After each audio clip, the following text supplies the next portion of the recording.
ములుగు జిల్లాలో చాలా పర్యాటక ప్రాంతాలు ఉన్నాయని కలెక్టర్ దివాకరన్ తెలిపారు. ఇందులో బొగతా జలపాతం పర్యాటకులను ఆకర్షిస్తుంది అన్నారు. ఇక నేడు బొగతా జలపాతాన్ని కలెక్టర్ దివాకరన్ సందర్శించారు. సందర్శకులకు మరింత ఆకర్షించేలా ఈ వాటర్ ఫాల్స్ ను అభివృద్ధి చేస్తామని చెప్పారు. అధిక సంఖ్యలో పర్యాటకులు వచ్చే విధంగా కృషి చేస్తామంటున్న కలెక్టర్ దివాకరన్ తో మా ప్రతినిధి Bhaskar face to face. Bogatha జలపాతం వాటర్ ఫాల్స్ పరవలు తొక్కుతున్న నేపథ్యంలో పర్యాటకులు సందడి చేస్తుంటారు. ప్రస్తుతం వాజోడు బొగతా జలపాతాన్ని సందర్శించడానికి ములుగు కలెక్టర్ గారు వచ్చారు. ములుగు కలెక్టర్ గారు నుండి ప్రభుత్వం సంబంధించిన ఏర్పాట్లు ఏం చేయాలి సంబంధించి ఇప్పటికే బొగతా జలపాతం ఒక ప్రాఖ్యాతిగా ఉంది. తెలంగాణ రాష్ట్రంలో ఒక నయగరా జలపాతం తరహాగా మించిన దానికి సంబంధించినటువంటి బొగతా జలపాతం కూడా ప్రాఖ్యాతి చెందుతున్న పరిస్థితి. దాని బొగతా జలపాతాన్ని తిలకించేందుకు లక్షలాది మంది పర్యాటకులు వస్తుంటారు. ప్రస్తుతం మనం బొగతా జలపాతంలో ములుగు కలెక్టర్ గారు వచ్చారు. వారితో మాట్లాడే ప్రయత్నం చేద్దాం. సార్ నమస్తే అండి. ఎట్లా ఉన్నాయి సార్ బొగతా జలపాతం మీరు చూశారు? అంటే గతంలోకి ఇప్పటికి కొంచెం వేరియేషన్ తేడా వచ్చినట్టుంది. అభివృద్ధి పనులు కావచ్చు, ఇక్కడ చేరవలసిన ఏర్పాటు ఎట్లా చూసారు? ఎట్లా ఉంది సార్? మన వాటర్ ఫాల్ కూడా ఫుల్ ఫ్లడ్జ్లో వస్తుంది. మనకి ములుగు అంటేనే ఒక టూరిజం సెంటర్, ఒక హబ్. దాంట్లో బొగతా అనేది చాలా ఇంపార్టెంట్ అసెట్ మనకి. ఇంతమంది మనము టూరిస్ట్ ఎవరైతే వస్తున్నారో వీళ్ళందరూ చాలా మంచిగా ఎంజాయ్ చేస్తున్నారు. రెగ్యులర్గా ఫెసిలిటీస్ అనేది ఇంక్రీజ్ అవుతుంది. కానీ ఇక్కడ నేను వచ్చినప్పుడు కొంత 2-3 కొంచెం టాయిలెట్స్ పెంచడం కానీ, చేంజింగ్ రూమ్స్ పెంచడం కానీ ఇవన్నీ కొంచెం అబ్జర్వ్ చేయడం జరిగింది.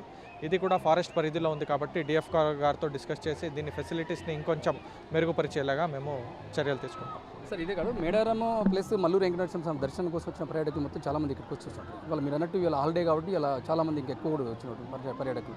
అనే విధంగా కొన్ని ఫెసిలిటీస్ ఇక్కడ సెక్యూరిటీ పరంగా కావచ్చు, లోపలికి వాటర్ లోపలికి పోకుండా కొంచెం ప్రమాదం చూసి హెచ్చరిక బోర్డ్స్ కావచ్చు, ఇతరత్ర కావాలని చెప్పి డిమాండ్ చేసిన పరిస్థితి. ఎట్లా ప్రభుత్వం ఎట్లా ఏం చెప్పాలి? సో మేము దీనికోసమే ఒక డిస్ట్రిక్ట్ టూరిజం కమిటీ అనేది ఒకటి పెట్టుకున్నాము. That is for development of tourism facilities. మన రామప్ప కానీ, లక్నవరం కానీ, మల్లూరు కానీ, గట్టమ్మ టెంపుల్ కానీ చాలా ఇట్లా షార్ట్స్ ఉన్నాయి, తాడ్వాయి హట్స్ కానీ.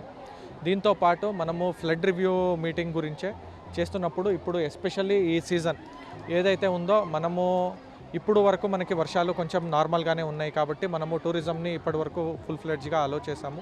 కానీ కొంచెం మనకి ఏదైనా రైన్ కొంచెం ఇంక్రీజ్ అయితే ఖచ్చితంగా మేము దీన్ని తగిన హెచ్చరికలు మేము చేస్తాం. ఎందుకంటే లాస్ట్ టైం కూడా మనకి తెలుసు ముత్యాల దార దానికి కొంచెం ఇల్లీగల్గా వాళ్ళు కొంచెం ఇల్లీగల్ రూట్స్లో, అంటే మనము ఫెసిలిటీ చేసింది కాకుండా వాళ్ళు ఫారెస్ట్ రూట్స్లో వెళ్ళి కొంచెం ఇరుక్కోవడం జరిగింది. అట్లాంటి పరిస్థితులు రాకుండా మనం మంచిగా కొంచెము ఈసారి హెచ్చరిక అనేది తీసుకుంటాం. సార్ దాంతోపాటు రోడ్డు కనెక్టివిటీ కావచ్చు, forest wild life department forest పరిధిలో ఉండదు. ప్రభుత్వం నుంచి ఎలాంటి యాక్షన్ తీసుకుంటే దానికి ఫెసిలిటీ ఇంకా అదనంగా పెంచే అవకాశం? ఫెసిలిటీ కోసము ఫారెస్ట్ డిపార్ట్మెంట్ని చాలా కొంచెం కాంప్లికేటెడ్ రూల్స్ ఉన్నాయి, సెంట్రల్ గవర్నమెంట్ రూల్స్ ఉన్నాయి. అందుకోసమే